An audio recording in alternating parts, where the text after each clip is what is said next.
Who wants to go first? Adam? Coop, I know offensive linemen usually don't react to awards a whole lot in recognition, but your Remington finalist, first one in school history, what was your reaction to that?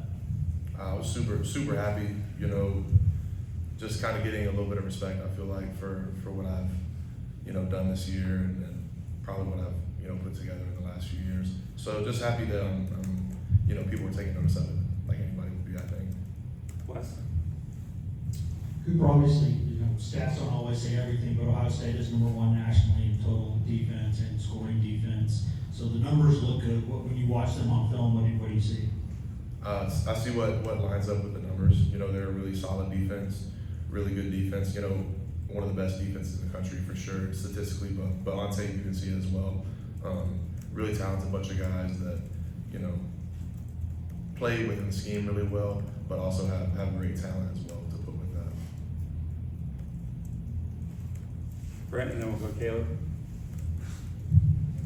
What does it mean to be playing meaningful football in December at Tennessee? What does it mean to you? It means, to me, it means that we you know, we've done our job and gotten this place back to where it needs to be and where it's supposed to be. You know, we're right here in the thick of things, going into December, going into the playoff, and you know, that's kind of all you can ask for at this point in the season.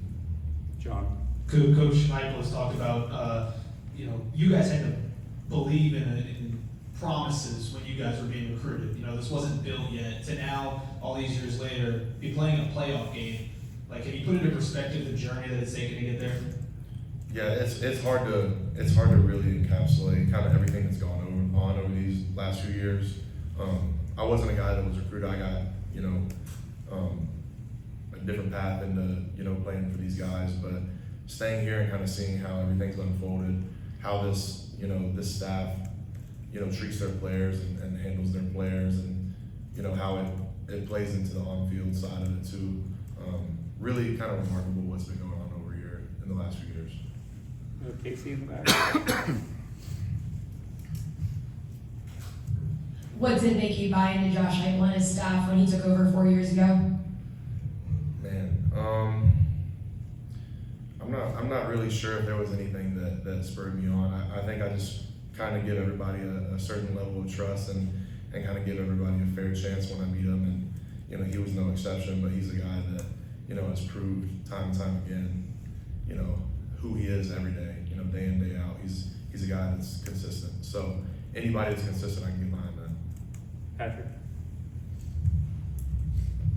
I think we've actually found Dylan a punch throughout the season, but as you had some time since the last game to maybe, I don't know, reflect on the season or anything, how impressive the season he's had, all the records he's set, the awards he's up for, what's been the most remarkable part about what he's done this season in your estimation?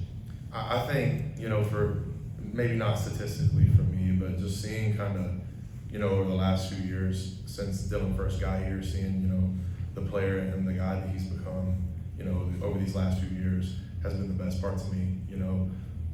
Just a guy that kind of comes in here and does everything the right way and the best way that he can, and you know, it's translated to all those results you see now. But that's a result of all the work that he's put in, the guy he is off the field, for sure. Brent? You mentioned nice to get some respect with the Remington Award finalist deal. You play a thankless position. What are you most proud of what you've gotten done this year? What stands out to you that maybe none of the rest of us have any idea about that you're really proud of accomplishing on the field? Oh man, I'd probably just say overall consistency, kind of in just throughout the whole season. I think I've had, you know, good, solid performances every single week where I've gotten better each week, and I think, you know, I haven't really had weeks where I've, you know, stooped down very much. So I would say just being dependable. You know, health was a big part of that. Obviously, I've been really blessed, you know, all year that you know, I've been taken care of. But yeah, just overall consistency would be my proudest point. Paige?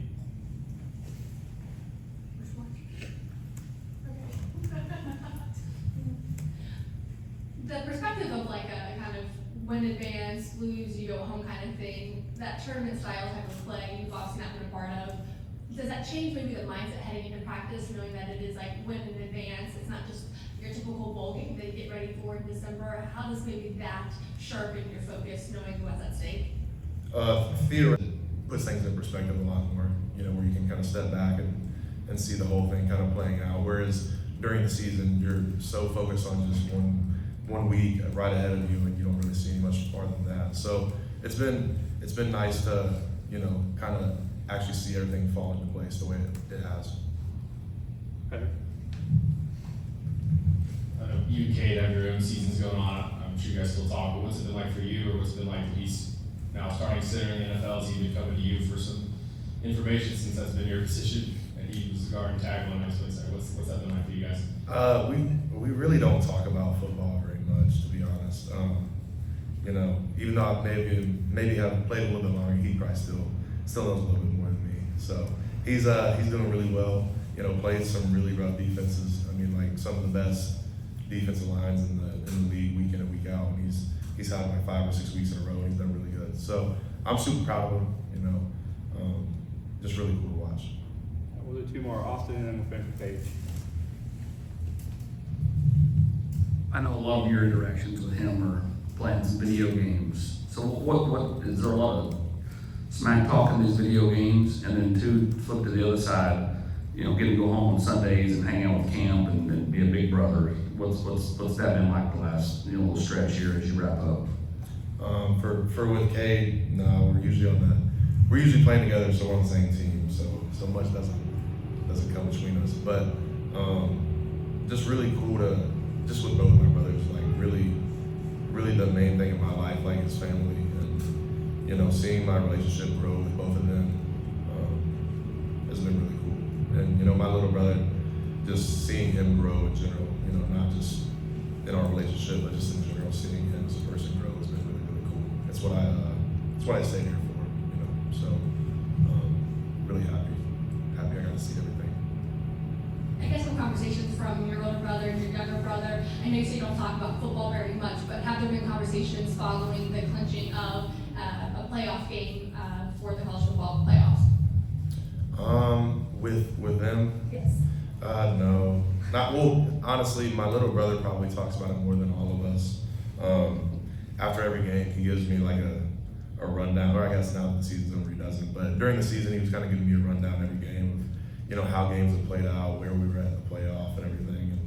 And, just seeing how much he cares about it and he's excited, it kind of gives you a glimpse into, how much our fan base really cares. Thanks, Cooper. I appreciate y'all.